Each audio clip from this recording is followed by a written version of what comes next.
And my experience is that resentment and bitterness are the poison that will kill a marriage. And so I just had to open my eyes up and realize that it was not my husband's responsibility to make me happy, that I needed to come to the relationship happy. And in order to do that, I was going to need to do some things every day that I enjoy, that make me feel filled up. And when I do those things that make me happy, I start showing up more like the girlfriend that he dated and less like the worn out, overwhelmed wife and mother that he had been seeing for many years. Hello, and welcome to the Stroke It podcast. I'm Alday Townsend, your host. This podcast is for individuals that are wanting to grow personally and professionally. The podcast is going to offer mindset shifts, personal experiences from myself and guest. We're also going to provide some great resources, tools, and direction for navigating life. The goal is to inspire you and encourage you to take ownership of your life and begin living it completely fully today. Let's get to stroking it. Hello and welcome. Alday Townsend here, your host. Today I am here with Cristie Cerniglia. We are going to share so much great insight for you that are tuning in. So if you are married or you're contemplating whether to end or mend your relationship, or you're really just in marriage crisis, this is definitely going to be an episode that you're going to want to tune into. You're going to want to share it with some of your friends that are maybe experiencing some marital problems as well. So Christy is a relationship coach. Her website is Relationships with a Map, and she coaches women on how to revive their marriages with or without their husband. I'm super excited to dive into this. My podcast was inspired by my marriage failing. My husband and I were able to get it back on track. And I want to encourage everyone to make amends if you can. And I think Christy is going to maybe share a similar thought process as well. Christy, thanks so much for tuning in and joining me today. Thank you for having me, Jenny. I'm so inspired already by your story of putting things back together. And I hope to hear more about that, how you did that. Awesome. Well, I may share a little bit about it through the podcast, but we definitely want to learn from you. Before we kick off, please tell our listeners a little bit more about you, what season of life you're in, and maybe what inspired you to start doing the work that you're doing today. Yeah, thanks. I live in Lexington, Kentucky with my husband, Rusty. We are going to celebrate our 30th anniversary in May, which feels like a miracle, especially since I'm only 35. So, Did you get married Memorial Day weekend? No, we got married on Derby Day, which is funny since we live in Kentucky. So that prompts our anniversary every year. When you start to see the Derby stuff coming out, you know you got to get ready for our anniversary. So that's real helpful for him. I love it. Awesome. Okay, so you're married. You live in Lexington. 30 years. 4 kids. We have 2 grandbabies already, and my husband runs a roofing company, and I am a relationship coach for women.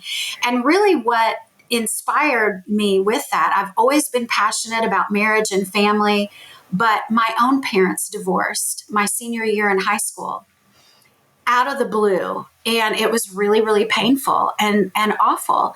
And it continues to be difficult to this day because of holidays and all the things that, and grandkids and all of these things. And so if I can help women to not just stay married, but to actually thrive in their marriages, there's nothing better.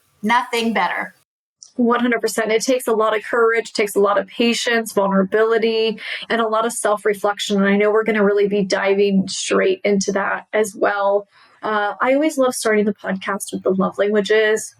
When my marriage was on the rocks, my husband bought the book for me, and it was just a huge eye-opener. I'm like, why didn't people buy this as a shower gift for you when you're getting married?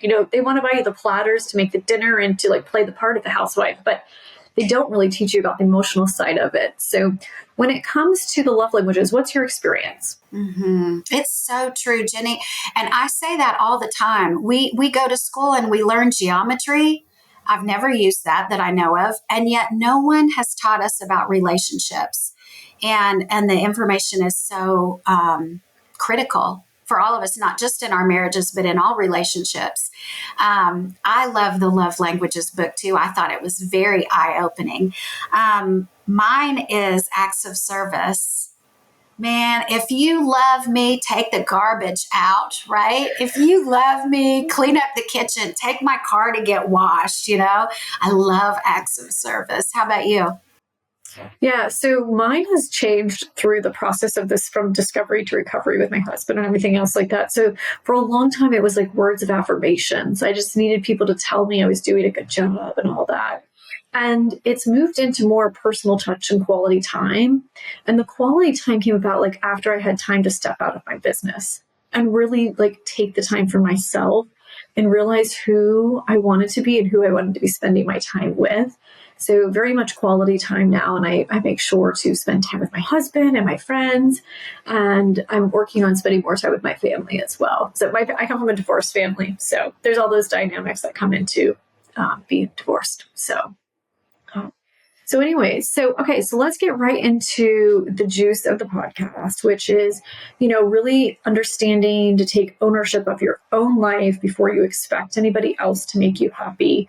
And that deals with a lot of self-reflection, ownership, and commitment to yourself. So I really want you to kind of share how important it is and at what point of your life did you decide to put yourself first and focus on you? Mm-hmm. Yeah. So about 3 years ago is when I felt like my husband and I were just in this rocky place. And there were just some issues that continued to come up over and over and over again that weren't being resolved. And that's when I found the book, The Empowered Wife by Laura Doyle. And I began to read about the 6 intimacy skills and I began to implement them and I began to see a change. And the number one skill, and it's the number one skill that I teach now, is self-care. And to me, that sounded really selfish. It sounded selfish and self-centered. And I thought, I've got a husband, I've got a family, I can't do all this self-centered things. But what I didn't realize is that as women, we can get really bogged down and really caught up and really overwhelmed by our responsibilities. And when we feel that way, we tend to get grouchy. I mean, anybody else but me? We get grouchy and we get resentful. And my experience is that resentment and bitterness are the poison that will kill a marriage. And so I just had to open my eyes up and realize that it was not my husband's responsibility to make me happy, that I needed to come to the relationship happy. And in order to do that, I was going to need to do some things every day that I enjoy, that make me feel filled up, right?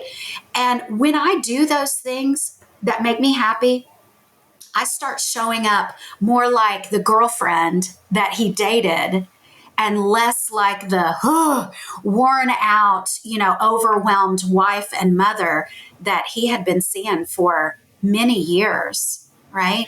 And so when I show up happy, the saying, if mama ain't happy, ain't nobody happy. Yeah. So we need to make sure that we're showing up happy, right? We owe that to the people around us because our moods are contagious. And so, I began to take care of myself and I encourage my clients to make a list of 20 things that you enjoy.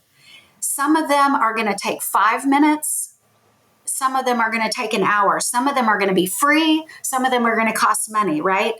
But maybe you sit down and read a chapter in a mystery novel and that makes you feel like, I had some time for myself, and you recognize it as a treat and as a joy, and it lifts up that mood. So in the bad old days, I used to think when I felt a bad mood coming on that, well, here I am. I'm in a bad mood.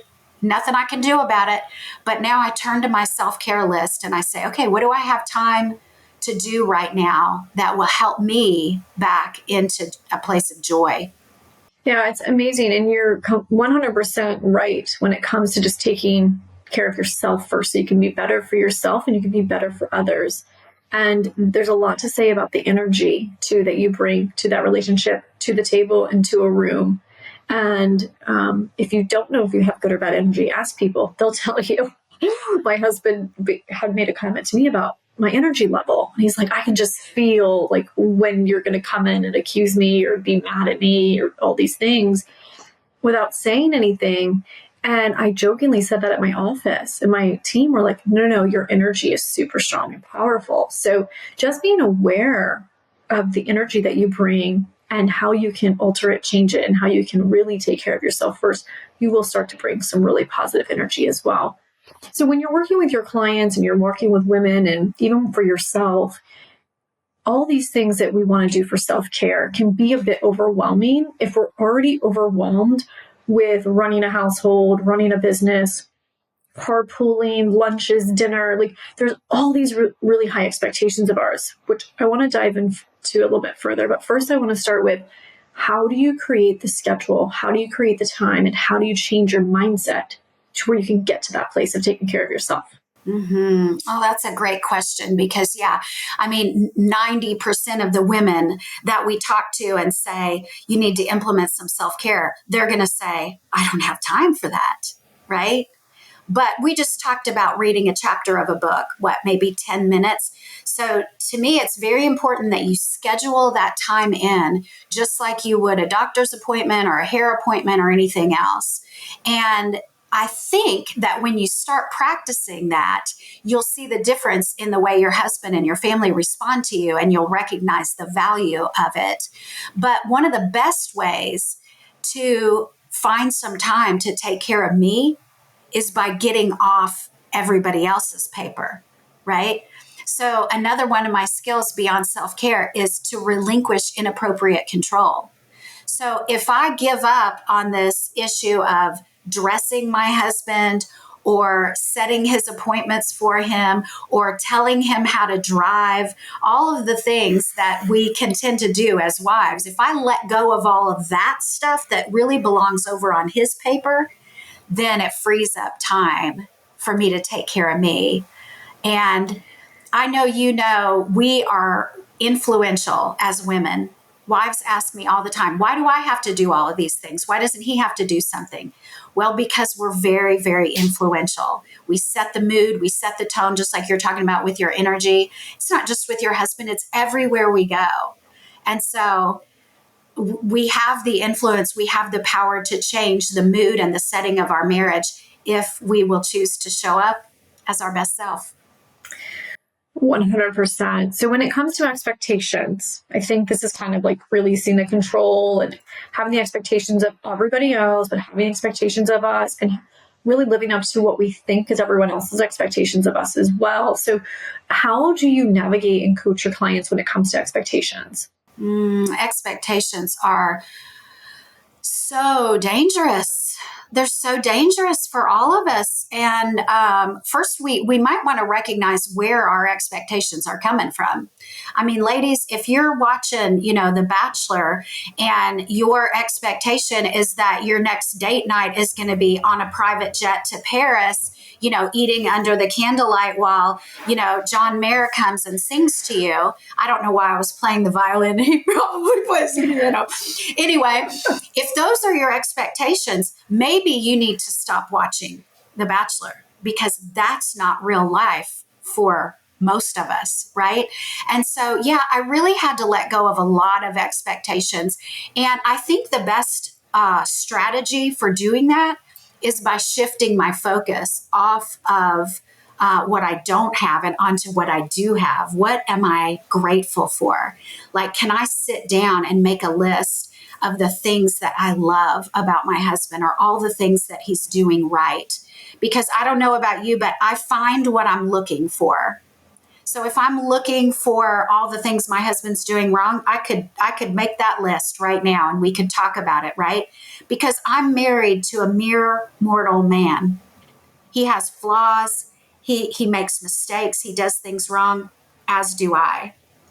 But if I choose to look at all the wonderful things about him, I can do that too. And what I focus on is going to grow.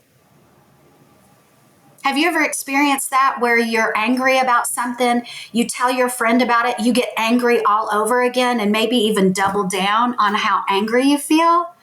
And it's like, oh my goodness. But we can Yeah. flop that and talk about how great our husbands are and make that increase and grow. Yeah, I think that's a really great exercise that we can do. And it's super simple, just focusing on the positives. Even if it's just writing 2 or 3 things positive about your husband on a given day and just being grateful for those things, or being grateful for the acts of service that they do for you as well, will make a big difference. And I think that that creates this connection to why you love that person, why you fell in love with that person, and takes you down those memories as well, where you can appreciate the journey and everything that has happened between your marriage over the years as well, and kind of celebrate that growth, which I think is super, super important, and will create a really great connection too between you and your spouse. Yeah. One of my favorite things to do, or to invite clients to do, is to get out the photo albums, right? And look back at the days when we were dating, and all of the feelings and the thoughts and the gooey stuff comes back. Maybe even turn on the music and listen to songs that you listened to when you were dating and when you were dancing and all of those things. And just reminding yourself, this is a great guy that I chose. He is great. And maybe some of those pieces of his greatness have gotten buried a little bit, maybe gotten lost in the responsibilities of day-to-day life.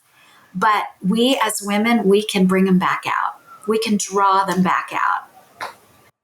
Yeah, and I think noting that and saying that to your spouse, all the things that you do love about them and you value them, and really focusing on those amazing memories, is really going to encourage them to be grateful for the relationship, be grateful for you, kind of fall back in love with you. Or, if they were kind of like looking other places, they're going to be like, you know what? No, I have this amazing woman who appreciates me, that can see my value, who loves me. And in turn, they may start taking on some of these practices and making themselves happier, which, if you are both in a really great, happy state, you're going to have a better marriage together. It's so true. Miserable people don't have happy marriages. Happy people have happy marriages. And I have noticed so much that I am a mirror to my husband. And if I show up grateful, I get more gratitude back. And if I show up happy and excited to see him, I get that back. But the opposite's also true. If I show up geek, right, then I'm going to get that back. Ugh. But that's Right. human. That's human interaction, right? The same would be true of you and I. If I was rude and short with you right now, you would probably be itching to get away from me, right? But yeah, we mirror each other. Yeah. So when you think about how much growth you have had over the past few years, and you look at your clients, by taking this philosophy of taking care of yourself first, giving gratitude, being happy, finding happiness every single day, whether it's taking a walk, reading a book, talk to us about the benefits, because I think people sometimes are like, oh yeah, that's great, I can do this, this, and this, but they don't really think that they can become greater, happier, and all that. So can you share some of the benefits that came from this philosophy and this work that you do? Mm-hmm. Oh, wow. Well, I'll tell you this. When I was in my training course to become a coach, I was in with 12 other women, and the ages were from, I'm going to say like 23. She'd been married about 2 years, all the way up to a woman in her 60s who'd been married for over 40 years.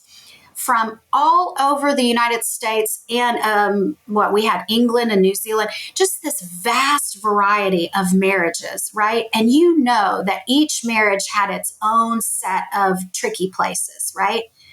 I saw so much healing and restoration among every single marriage. And that's what I see in the coaching too, is that when women, we tend to have a lot of the same, we tend to fall into a lot of the same pitfalls, right? And so it's amazing how these 6 simple skills can really transform the marriage. And one of the skills that we haven't mentioned yet that I think made a huge difference for me is respect.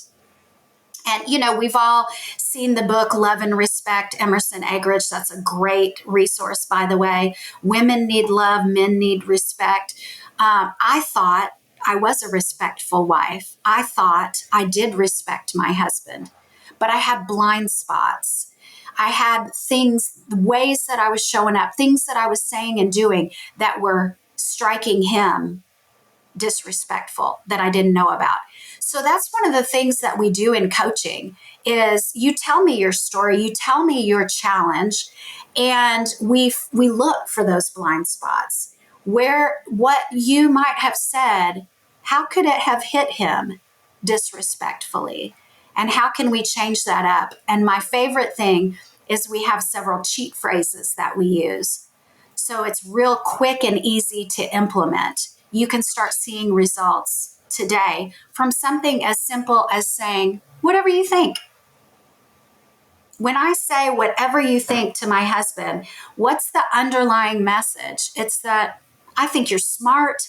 I think you're capable. I trust you to make this decision. That goes a long way with a man to give him that trust factor. You know what? One of the most important things that I learned through having a coach and going through my training is that my husband's number one goal, and your husband's too, is that we be happy. They want us to be happy. And when they feel like we cannot be pleased, they give up. They just go and hibernate and hide somewhere. They work too much. They play too much golf. They play video games. They sit in front of the television. Whatever their version of hiding is, they hide when they can't make us happy. They want us to be happy. So if we can give them information on how to make us happy, they jump on it. It just ignites the hero gene in them, and they want to come to our rescue and make us happy. Yeah, 100%. When you were talking about respect, I was thinking about how important and what a game changer this was, where we don't know sometimes how we're being disrespectful. And one of the things that I would do is my husband would want to talk to me, but I had so many other windows going on in my head. And I was thinking about all these other things where I wasn't actually listening with intention to understand him or listening with intention to respond. And like, since I wasn't engaged with him, me saying, well, whatever you think, in the past, he would have been like, oh, it's because you're not listening or you don't care. Whereas now I am saying I'm present, I'm listening. And when I do say whatever you think, does mean I trust you, I believe in you and all that. So depending on the state that you're currently into when you're with your spouse can kind of determine what those outcomes are going to be. And I will say another thing that I was doing to disrespect my husband too is when he would be talking, I'd be scrolling on my phone. Or I wasn't, present. And so looking back, I was like, God, that was really disrespectful. And men also want to feel needed. They want us to need them and want them. And a pivotal point in my marriage where things went down the drain was I told my husband I didn't need him. And it's not that I didn't need him, because I just didn't need him financially. I didn't need him in certain ways. I was with him because I loved him and I wanted to be married to him. But when I said I didn't need him, I mean, that was a huge game changer in our relationship where it turned sour and very fast after that. So I think it's important too that we do understand, even like a lot of strong women where we're like, oh, we've got this and we can do this. We do need to channel that feminine energy. And we do need to allow our husbands to be the man of the house and to make decisions and contribute, where we aren't telling them what to do constantly and how to drive the car and which route we would go. And we're all guilty of it. But it's interesting. Like when I drive, my husband doesn't ever tell me how to drive. But if he's driving, I tell him how to drive. And that's just one little thing that comes as like we're telling him what to do, we're controlling and we're nagging. And granted, I'm not telling him because I want to be that way. It's just I would have went a different route. I know. I can so relate. I can so relate to everything you're saying, that having so many things on my mind and not focusing in on him.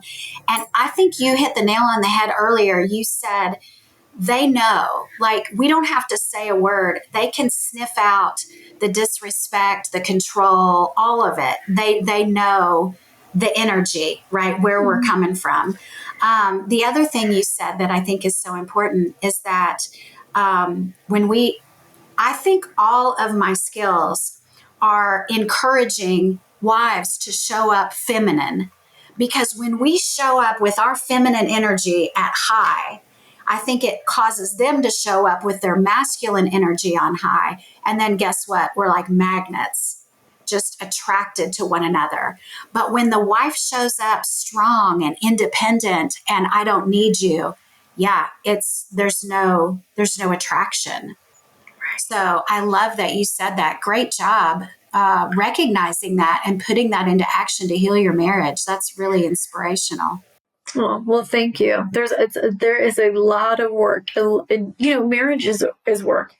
And I feel like that's where I really became complacent in my marriage, where it was like, okay, I got married, I checked the box, I didn't really care to have children, I didn't really care about a lot of those things.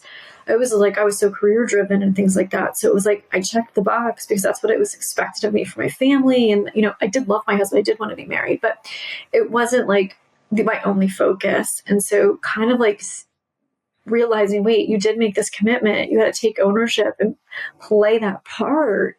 Super, super important. But it's been a journey for about 5 years. And it's been a journey that has provided a lot of insight. It's provided a lot of growth. And my husband and I are more connected than we ever have been. We have a really strong relationship. We communicate our needs. We respect each other. We have amazing sex. Like we're just very much in such a great place.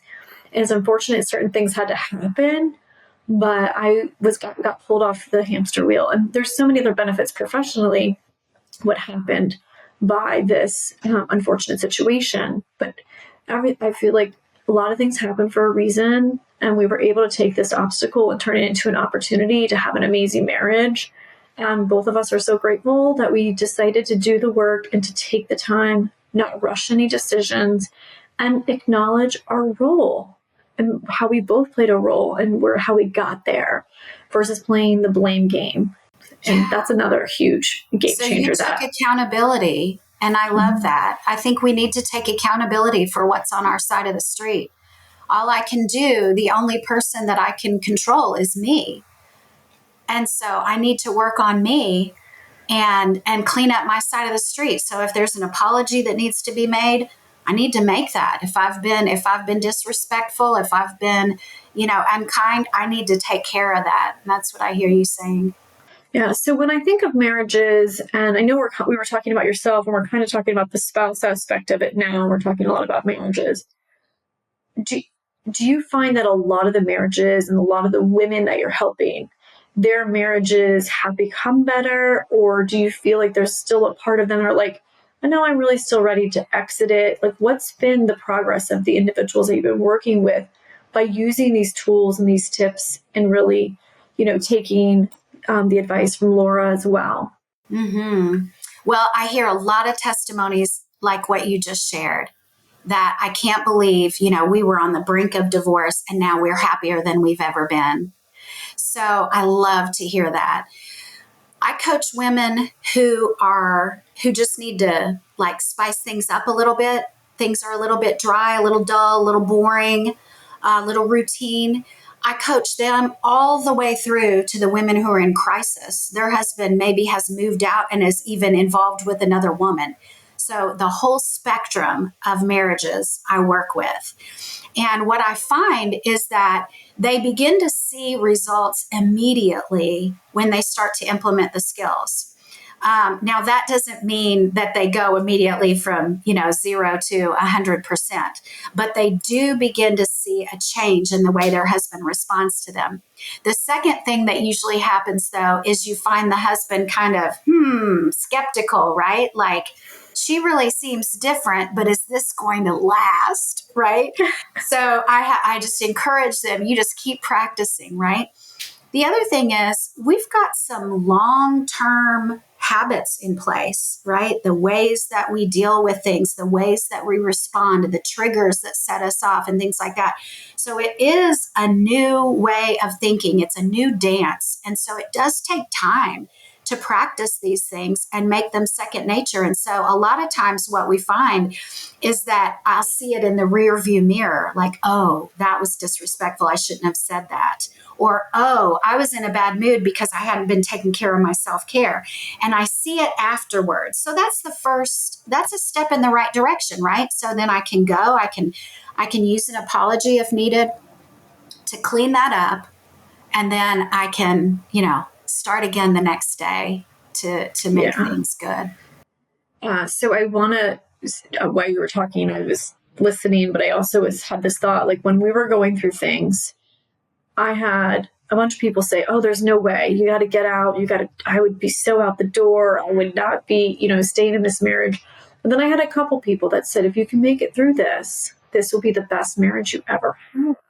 And you won't have any regrets. And when you're going through something really traumatic and you're just going through some pain and things like that, you're questioning everything, it's really hard for you to wrap your head around this marriage being better when it's at, almost rock bottom and really, really rocky. So I'm really grateful that I had those people that said you can make it work.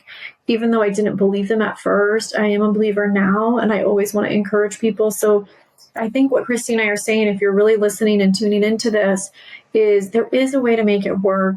A lot of it is going to require work, and it's going to require both work on both parties, but it starts with us. And by, respecting our spouses, releasing control, giving gratitude, you're going to be able to rework this beautiful relationship into something that's long-term, that's real, and that's filled with passion and love and commitment as well. So I hope that we're encouraging individuals that are listening today to, just look within and, find the common ground as well. So when you talk about the 3 ways that have changed your communication with your spouse, can you give us some communication tips? I know you gave us a couple, but give us a couple more communication tips that we can begin to start using, whether it's we're asking them to do a chore or a favor, whether it's maybe communicating what we need, or maybe it's communicating how we feel about a situation.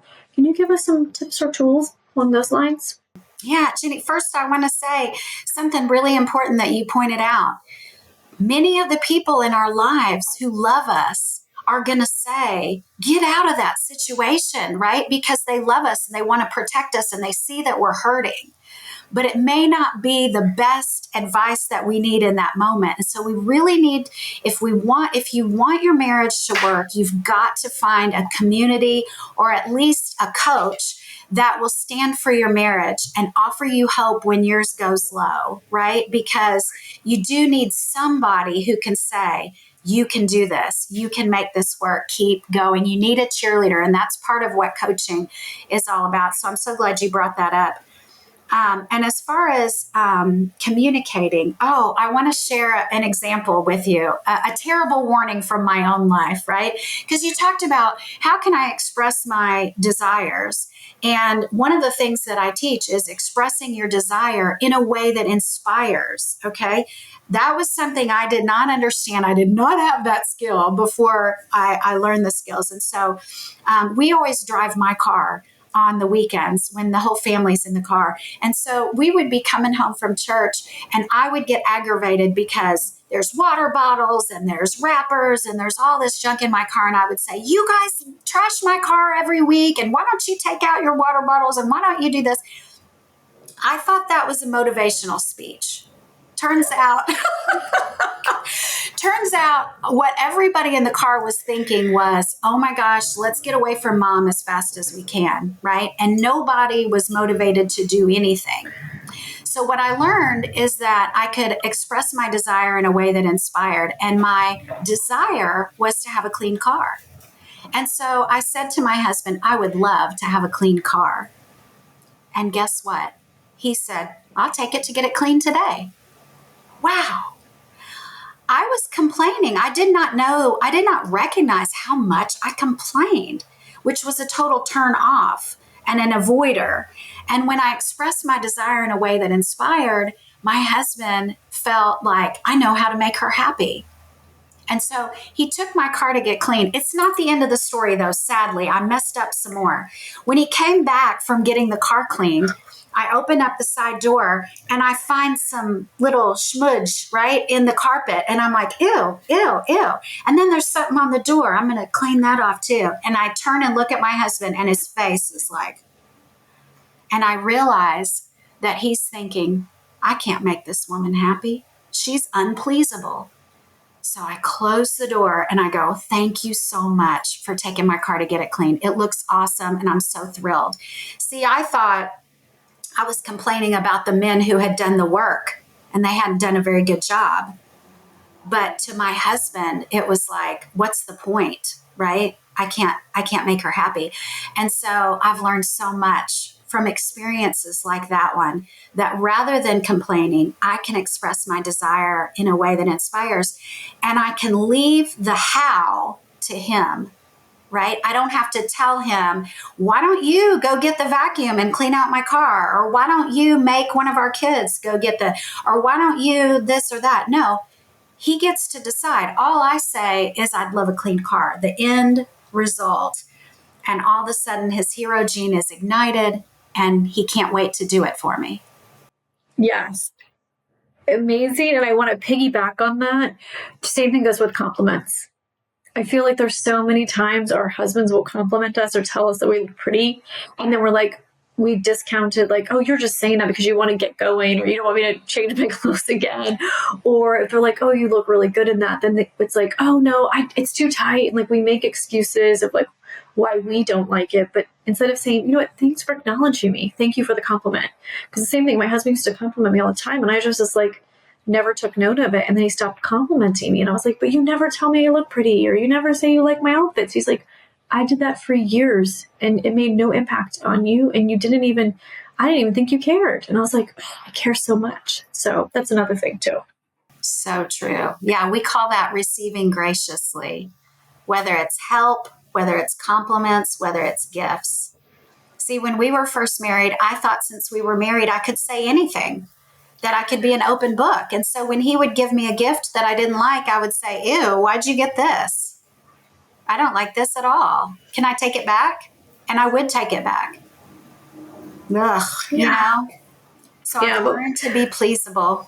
And I think we all learn through the relationship and through the journey. And we all age, depending on if you got married in your 20s or your 30s, if you had one marriage, you had two marriages. I mean, maybe your first marriage failed and you learned a lot of things, or you're like, oh, I'm going to make sure this doesn't happen in my second marriage. I know a lot of people that never changed for the first spouse, and the second spouse are like everything that's the first spouse wanted them to be. And so it's, it's just the environment. There's so many things on that. So okay, so I do want to move into kind of like the friends and family interactions with mothers, with teens, with adults, and listening with a heart message. And I want us to kind of dive into those 6 intimacy skills as well that you teach. So I know those are a lot of different topics, but I would love for you just to share with our listeners what one or some of those mean. Mm-hmm. Well, I would say that my predominant focus is on married women improving their marriages, but these skills work in all relationships. So I not only saw transformation in my marriage, but I've really had some great results as a mother, as a friend, as a daughter. My mom and I have had a tricky relationship over the years. And I was able to, I've been able to really do some great work in that relationship by one thing, and that was expecting the best out of her, out of an interaction with her. Of course, that goes with your husband, your teen, whoever. But I found was that I was expecting the worst. I was waiting for her to say something that was going to rub me the wrong way, because that's where my focus was. Right? And so when I began to make a gratitude list about her and then expect the good things from my interactions with her, changed the whole game. And I could tell that she was mirroring that positive energy back to me, and she didn't say things that rubbed me the wrong way. Incredible. Yeah. And with teenagers, I know that relinquishing control has been really good for me to be able to say, whatever you think, to show them, hey, you're smart, you're trustworthy. I've seen you make good decisions in the past. I trust you. What do you want to do? What do you think you should do? These are powerful ways to acknowledge people and show them our belief and that we do expect the best. Yeah. As you're saying, you want to expect the best. I feel like that has failed me with my mother because I'm always saying, I want the best from her. I just want the best from her. So now I just expect like very little and minimal just so I'm not disappointed and she doesn't drive me crazy. That's a whole nother podcast. So we won't go there, but I think it just comes, my mother is a great mother. She has provided a lot for each and every single one of us children, and she has a lot to offer. There's just things, and I wanted to mention this earlier too, when we're talking about how we act, how we show love, and how we receive love. A lot of things that came out of my journey was understanding how I was brought up and how different my husband was brought up and how I was shown love by my parents. It was very different than my husband's parents. Like my husband's parents, his mom was a school teacher. His dad was a funeral director.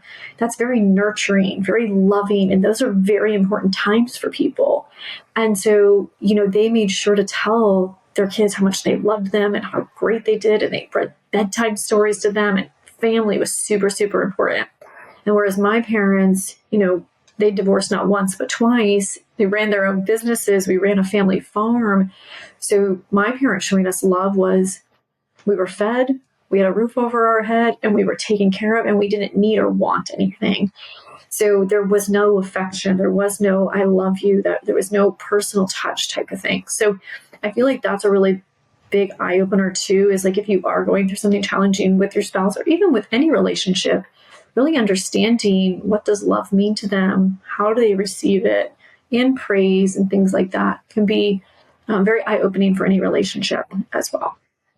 Yeah, very valuable. It's true. We have different backgrounds that shape the way we think and feel. You're so right. Right.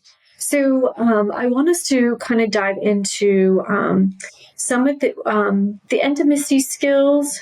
You said one of them already? I've probably popped in a few. Oh, you did? Okay.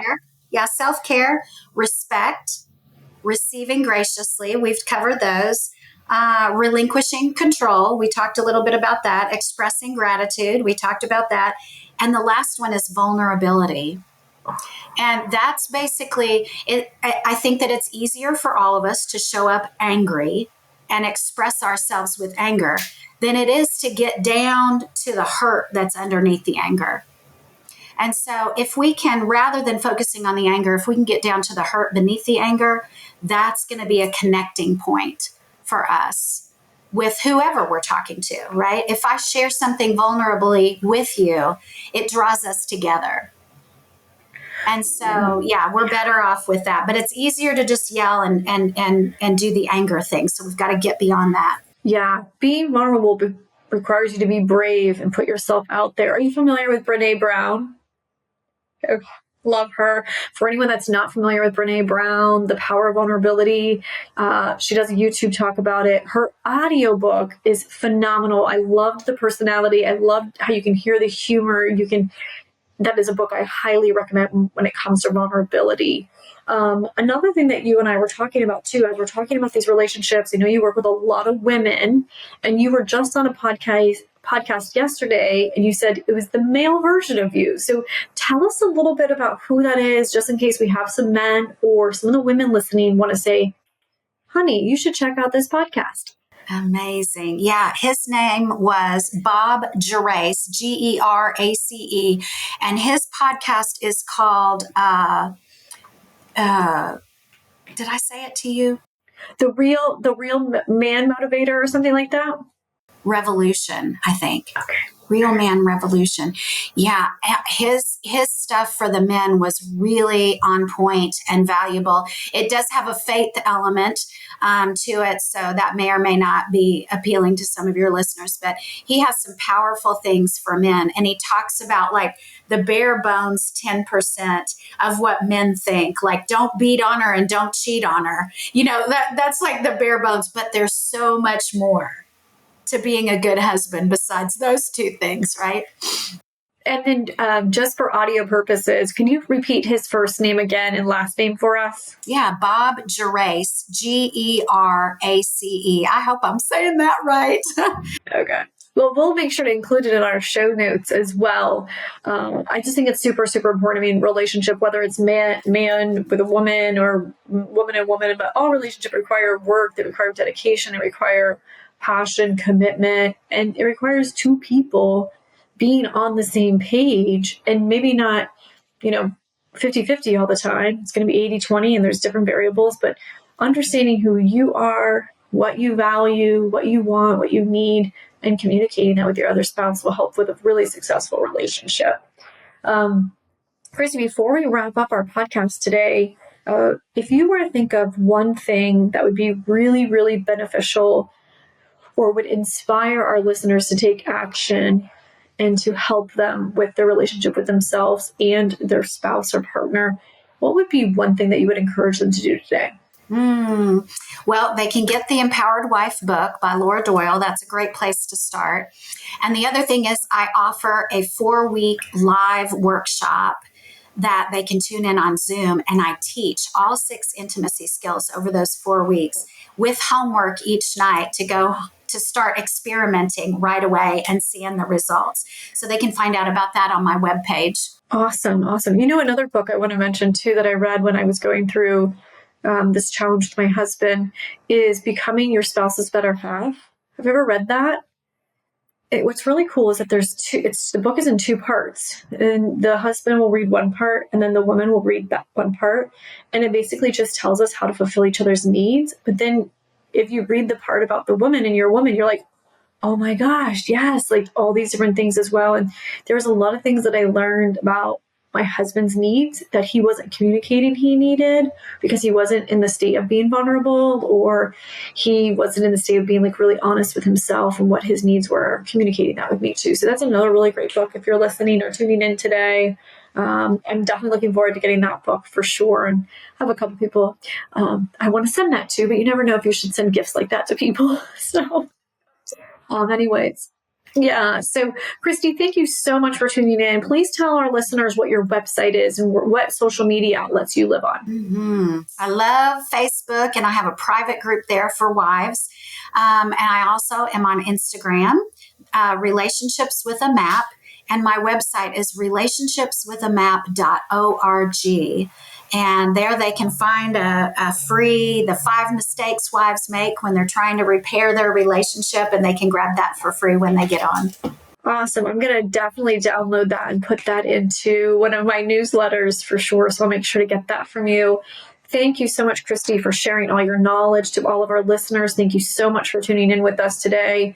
If you can think of 5 friends that would benefit from hearing this podcast, please send it to them. Christy and I would love to share this knowledge and really help as many individuals that we can.